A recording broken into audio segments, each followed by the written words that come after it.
Hi everyone, we are into our last day of EduDrone and have just finished session 9 with, of course, another 4 amazing speakers.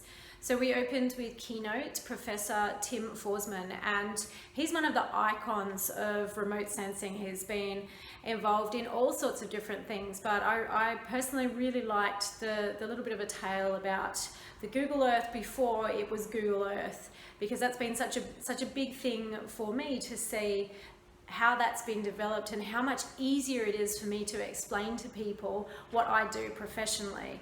So before Google Earth, it was really hard for me to say I worked with satellite data, but now all I need to say is, like in Google Earth, and people understand what I do, and it's so much easier to talk about and a lot more fun that way as well.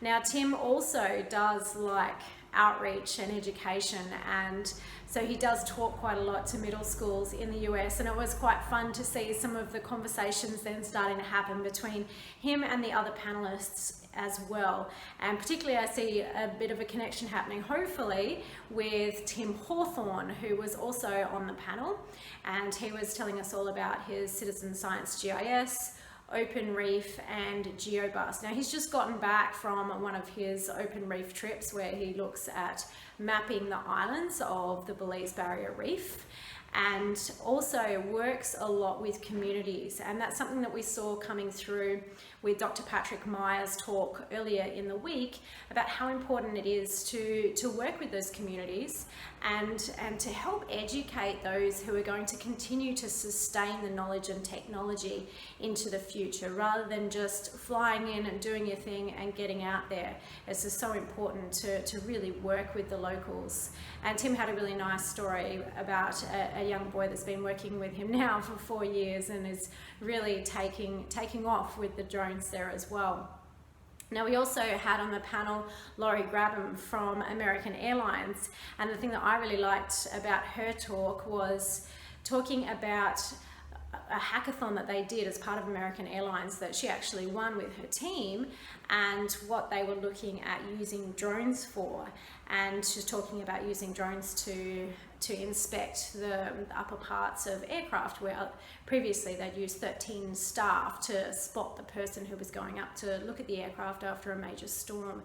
And I thought, now that would be a really nice little application that you could modify to do something in the classroom as well. We had the founders of Moxie Girls also online, so Robert Lane and Christy Schofield.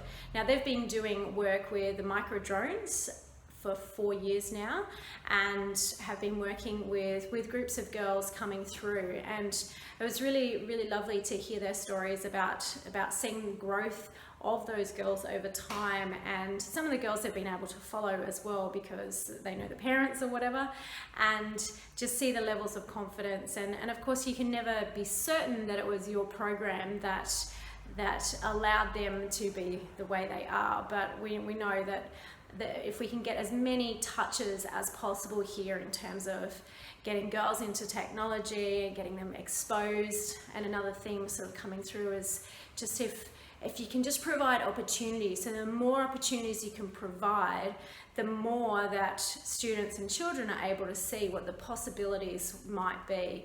And if you can't be what you can't see, then we really need to allow them to see as much as possible.